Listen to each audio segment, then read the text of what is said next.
This regime will be firm, humane, and decisive. We will not condone nor tolerate any act of indiscipline. Any attempt to test our will be decisively dealt with. Ill discipline, he can talk.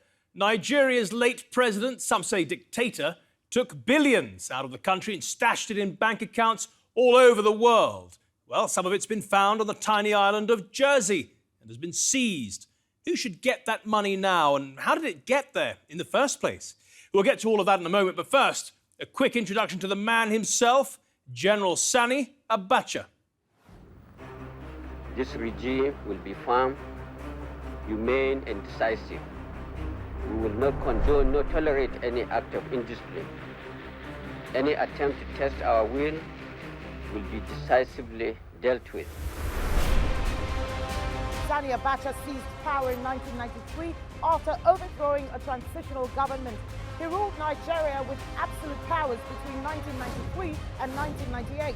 General Abacha's oppressive and divisive policies threaten to engulf Africa's most populous nation. Abacha has been the worst in a long line of human rights abuses in Nigeria. The key oil-producing country of Nigeria is in a state of flux. Its military leader, General Sani Abacha, has died of a heart attack. Abacha never governed the country. He terrorized the country. Notoriously, he had jailed and executed his opponents, including human rights activist Ken Saro-Wiwa. But most of all, he looted the country. Nigeria enjoyed unprecedented growth under General Sani Abacha. But the general ensured he and his family were the chief beneficiaries. A country that was once great is now a heap of ruins. The giant of Africa is a giant of corruption. He was named fourth most corrupt leader in history. Abacha is said to have amassed billions of dollars through corrupt means while in office. In all, it's estimated $5 billion was embezzled under Abacha's rule and moved to various offshore accounts overseas. Countries such as Switzerland, France, and Britain. His successors have been trying to recover it ever since. Funds that are valued at over £211 million belonging to the late head of state, General Sani Abacha, has now been seized from a Jersey account. Now the Nigerian government has so far recovered $1 billion of the siphoned funds. It's going to take us 80 years to recover $5 billion. Well, of course, we know that Nigeria's wealth has been looted for decades and stashed all over the world. But as we heard in that report last month, $267 million was seized from Abacha's son's account in Jersey and transferred into the island's Civil Asset Recovery Fund. What happens to all that money now? We'll get to that in a moment. But first, let's look at the human cost of Abacha's regime with our special guest, Ken Saro-Wiwa. Now, she is the daughter of one of Nigeria's greatest writers and activists, and he was executed during the Abacha regime. Ken, thank you for joining us on The Nexus. I'd like to begin with your father's work. What was he trying to achieve, and why did the Abacha regime target him? Well, my father was fighting for environmental protection of the Niger Delta. The Niger Delta is where all Nigeria's oil comes from, and it's responsible for 90% of Nigeria's foreign revenues. So oil money was extremely important to the government in Nigeria in the 90s, the military dictatorship. But you know, there were so many oil spills occurring in that region. It was affecting our farming, our fishing, our livelihood. But we lived under a corrupt government that did nothing to develop our economy. And so we had to rely on the land. We still do, yet that land was being polluted. At the same time, the oil revenues weren't coming to us at all. So my father was fighting for the protection of the environment and for some of the money to be distributed our way. And in what way did he protest? Did he use his words or something else? Yeah, he was all about words and he was all about peaceful protest. That was very important to him. And so he mobilized people to make protests within Ogoniland. But the government cracked down on that, and they brought the soldiers in and committed huge human rights violations, rapes, deaths, and false imprisonment. And what led to his execution? Well, there was a schism within his organisation, the Movement for the Ogoni of the Movement for the Survival of the Ogoni People, and the 4 chiefs were killed by some Ogoni youths. My father and 8 of his colleagues were falsely convicted of inciting those murders, but it was all just an excuse to imprison them and ultimately execute them. Now, your brother was also an environmental activist and he sued the oil giant Shell. What was Shell's role in all this? Well, we reached a settlement with Shell in 2009. The charges were that they were complicit in some of the human rights abuses. Basically, they wanted protection of their oil fields, and they were nervous about the protests that were going on in Ogoniland. And so the government came in with soldiers and they committed some huge human rights abuses. So the court case was about Shell's complicity in that. As I said, we reached an agreement, a settlement with Shell ultimately. And Shell settled but didn't admit exactly direct responsibility. They paid out some $15 million. Let's just turn to the money that the Abachas stashed away abroad, much of it related to oil, of course, because that's such a massive export for Nigeria. When you hear that this $267 million has been seized in Jersey, how do you feel about that money being there? Obviously, it's shocking. There is no reason why anyone should need $267 million. And of course, that's just a fraction of what he and his family stole. And it's disgraceful that they found a safe haven for that money. And it's obviously been there for 20 odd years. And he died in 1998. So it's only now that money's being recovered. It shows you that, the corruption in Nigeria is fueled by the ease with which people can park their money. And until we stop that, there's no reason for these people to stop stealing. Well, no, we're going to look at what should happen to all that money now and what's likely to happen to all that money.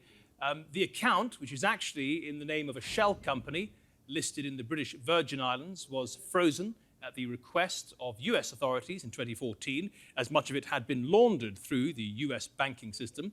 And it was seized just last month, and now the US, Nigeria, and Jersey are deciding what to do with it. Well, we wrote to the Attorney General of Jersey and asked him, is what they wrote back. We can confirm that the vast majority of the funds will be returned to Nigeria via the United States. So now we're dealing with the financial side. We can bring in our 2 other guests, both trying to prevent fraud in their own way. We have Matt Page there, a former US State Department Nigeria analyst, and Helen Hatton, who is in Jersey and was part of the investigation into a different stash of Abacha's money back in the early 2000s. Helen, if I could start with you, a very simple question, and if you could try to explain it to laymen in simple terms. We look at it from the outside and we see a lot of money, corrupt money, going into Jersey, finding its way into a bank account and sitting there on the island. How is it that Jersey allows such things? Well, we have a very substantial banking sector in Jersey. It's a big international financial services centre, and there's all kinds of accounts, all kinds of money comes in, and as with any other large centre, a proportion, and we try to make it a small proportion, unfortunately, is inappropriate money. And the challenge for us is to identify that, seize it, and get it back to the right people, which I believe we have done in the Abacha case. Well, in this case, I've got the Attorney General of Jersey's official notice here. It says a US federal court in Washington, D.C. had previously found that the money, which is in excess of $300 million, was derived from corruption in Nigeria during the military regime of General Sani Abacha, laundered through the US banking system by people including Abacha's son, Mohammed, before being transferred to Jersey. So it took the Americans to find this out, or were the Jersey authorities onto it as well? No, the Jersey authorities were onto it very early on, and we share a lot of information with all of our law enforcement counterparties around the world. I was involved in the early stages, and in fact I was looking back at my notes. Our first public statements on this were way back in December 2000, when we started to alert publicly to the Abacha money in Jersey. And there were several lots of money, not just this particular tranche that you're speaking of now. And indeed, if you look back at the story, there's money all over the world. I mean, this was the most extraordinary looting of a country's treasury. In Jersey in particular, we introduced our all crimes money laundering legislation in '99. So to be on the case and investigating it and making public statements about the money we had in 2000, I think was a pretty good response. Matt, you used to be the State Department's sort of foremost analyst on Nigeria. Are you convinced by Helen's defense? Well, I mean, I think that, Jersey does probably try its best to enforce the laws that are in place there in terms of those that govern the financial sector. But at the end of the day, places like Jersey and other overseas territories and crown dependencies in the UK have specialized in providing a home for large sums of money that are held by anonymous shell companies, held by very wealthy individuals who want to conceal this money from maybe the authorities and their home country. Helen, I have to ask you, earlier this year, 2 UK MPs wrote to the Chief Minister of Jersey and said that the prospective money laundering taking place through the Crown dependencies threatens the UK's national security and is an issue with the jurisdiction, within the jurisdiction of the United Kingdom. They maintain that closed registers of company ownership is an issue because it's just not transparent enough. So I put it to you that if the beneficiaries of the shell companies were made public continuously, rather than just in the narrow cases of law enforcement, it would be more transparent and more helpful to authorities trying to crack down on money laundering. Now, the type of people and the type of structures that use Jersey companies tend to be ultra high net worth people. We've been discussing this very point today. The vast majority of those ultra high net worth people are completely and absolutely legitimate, immaculately legitimate. They're admirable people. Do they want their location of their house, for example, a publicly available piece of information? You'd be able to see which property owned what through land registries around the world. You would then be able to see who owned that company. You would know where some ultra high net worth individual or a film star or a famous author, a celebrity, a pop star, where they lived. There are legitimate grounds for confidentiality. Helen, I could see why the ultra-rich would wish to keep that level of confidentiality, but the MPs conclude that any suggestion regarding the effectiveness of closed registers was completely destroyed by the release of the Panama Papers, showing clearly that without public registers of beneficial ownership, it's not possible to join up the dots of corruption and malfeasance. I have spent 25 years of my life in law enforcement roles and investigation roles. I have never failed to be able to identify the beneficial owners of companies. The records are held. Do we live in a world where people are allowed no personal privacy? Well, maybe we do, and perhaps that is simply the way forward. Maybe it is. And, you listen to the situation in Nigeria. I listened carefully to that terrible set of circumstances, and it makes you very, very grateful for democracy, an effective democracy. And if the democratic view is that transparency of public registers and public ownership needs to be made, then that is where we need to go, because we are a global community. Helen, thank you. You've heard about that embarrassing exchange between the Queen and Britain's Prime Minister David Cameron back in 2016. Have a listen. We've got some leaders of some fantastically corrupt countries coming to Britain. Nigeria and Afghanistan, possibly the two most corrupt countries in the world. But this particular president is actually not corrupt. Well, that was during an anti-corruption conference attended by, among others, the president of Nigeria.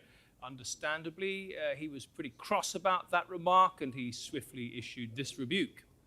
No, I'm not going to demand any apology from anybody. What I'm demanding is the return of assets. What would I do with apology? I need something tangible. Back to Noor for a moment. Noor, I know you're not a big fan of Muhammadu Buhari, but he had a point about hypocrisy, didn't he?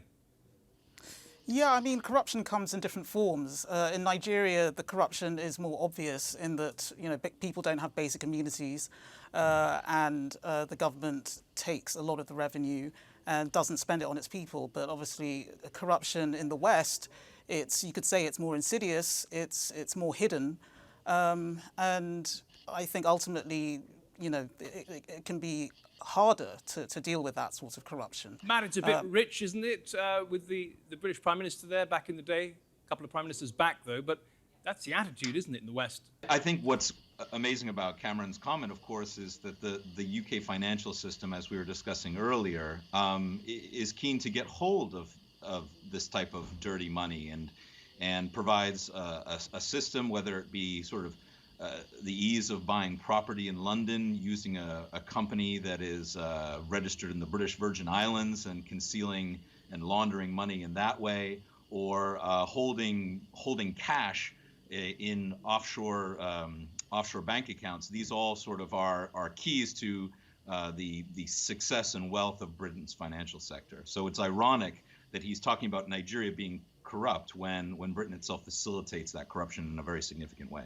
Well, of course, it's not just Nigerians stashing money abroad. Lots of different nationalities are doing the same, and many use London properties to park their cash. As our reporter Asad Beg found out with the help of an investigator from Transparency International.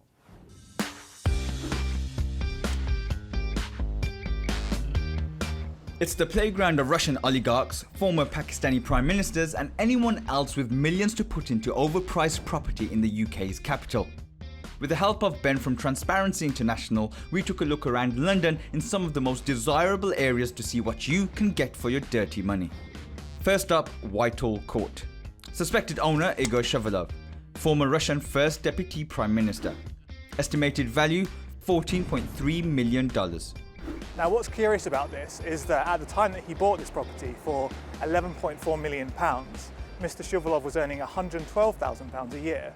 So it would take him over 100 years if he saved up all of that salary to buy this property. Next up, Lygon Place, Belgravia. Alleged owner Riza Aziz, stepson of former Malaysian Prime Minister. Estimated value $28.9 million. A townhouse here can typically have 7 bedrooms, 9 bathrooms and 3 reception rooms, all within a gated community.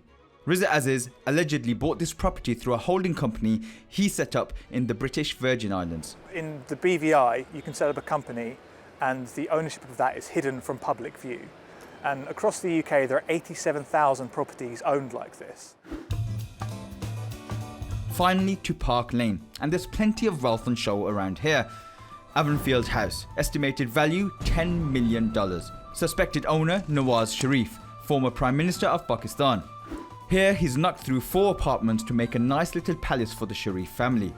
He first lost his position for failing to declare these assets, and then he's now been convicted for 10 years for failing to disclose how he managed to pay for these assets, because they were bought without mortgages whilst he was a public official, so it's unclear where he got that money from. So why do people like this choose London property? If you're a corrupt individual and you buy a respectable house, that helps you launder not both your money but also your reputation as well. London continues to be an attractive option for those wishing to invest their dirty money. As a result, property prices across the capital are out of reach for many people. This one's nice, only £2.6 million. Matt, I need a pay rise. I need to buy that house. A pay rise? You'll have to work a bit harder, Assad. Let's go back to Matt Page working very hard against corruption and money laundering in the UK. Matt, tell us about your work with Kleptocracy Tours. What are you trying to achieve there? That's right. I mean, I think this idea of unexplained wealth being invested in London property is a really key issue that needs more popular awareness. Kleptocracy tours, when we hold them and bring journalists and politicians around to different highbrow areas of the capital and point out homes that are owned by known corrupt individuals or political figures who just can't really explain the quantity of wealth that they possess. Helen, I just want to come to you for a moment. We heard, again, British Virgin Islands in that report. When Jersey authorities see money coming in from the British Virgin Islands, why isn't there an automatic red flag coming up? So you have a person who wants to buy a property in London or indeed anywhere else. Some people, very high net worth individuals, will want to own that property in a company structure. However, the critical point, and in my opinion, where a lot more focus needs to be placed, is that to effect that property purchase, there needs to be a conveyance, and the conveyance through the property sale must be done by a British lawyer and English solicitor. That English solicitor is regulated for money laundering purposes. I didn't know that there were 87,000 UK properties owned in such structures. That's a very interesting number. I would love to see an analysis of which law firms have acted as the conveyancing agent and how many suspicious activity reports were generated by those lawyers. So that's where the weakness could be, and that's how the money is getting through despite the regulations. You know, Britain's National Crime Agency says there could be hundreds of billions of dollars stashed in the UK and elsewhere. But if you were a millionaire with dodgy money to hide, why would you choose Britain and its various jurisdictions? Two reasons spring to mind. First, the scale of Britain's financial services industry. There are so many transactions, it's kind of difficult to pick out the dodgy ones.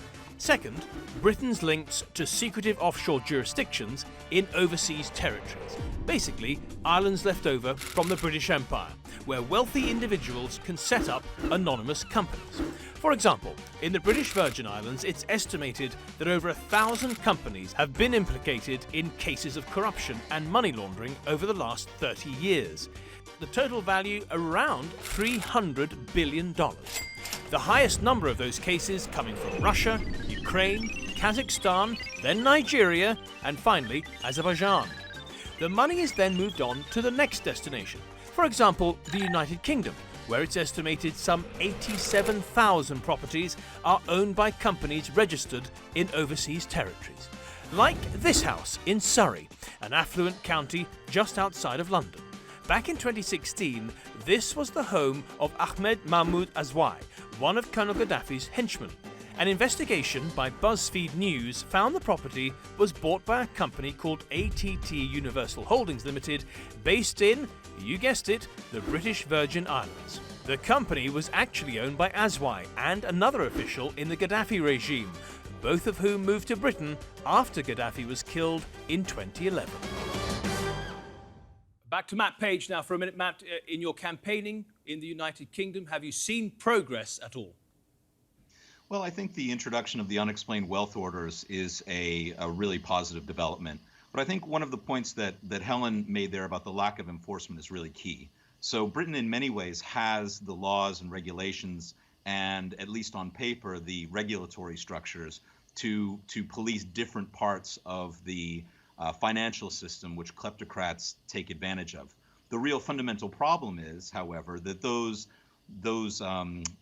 regulatory and enforcement mechanisms are little used, or they're weak, or they're essentially involve people policing themselves. And so I think it's a little misguided to say that, you know, the laws aren't the problem, or, you know, Britain's willingness to allow anonymous companies, for example, to purchase property isn't the problem, but regulation and enforcement is the problem. Because I think, you know, we can all sit here and wish for the day when regulation and enforcement catches up with the massive scale of the problem, and really just be waiting forever. And I think the introduction of the unexplained wealth orders, which we've mentioned, is a really a key example of that, where we've only seen one of them issued to date. Nor, a final thought from you. You know, your father risked his life and then eventually forfeited his life in his campaign to get a fair deal for the Ogoni people in Nigeria. When you see this large sum of money about to be returned to Nigeria from Jersey, does it give you any hope that things are being cleaned up, or are you worried about what will happen when the money goes back to Nigeria? Yeah, I mean, you know, the unexplained wealth order is a good start, but yeah, once the money is returned to Nigeria, where does it go? There are systematic corruption problems within Nigeria, and you know, unless you solve those and you prevent people from being allowed to park their money elsewhere, then that theft will continue. So I'm not really, when I think of that money going back to Nigeria, I'm not that excited. I can't see it improving people's lives without any fundamental systemic changes. But you know, it's a start. Nor Saro-Wiwa, thank you very much, and Helen Hatton, Matt Page, also thank you for your contributions to The Nexus today.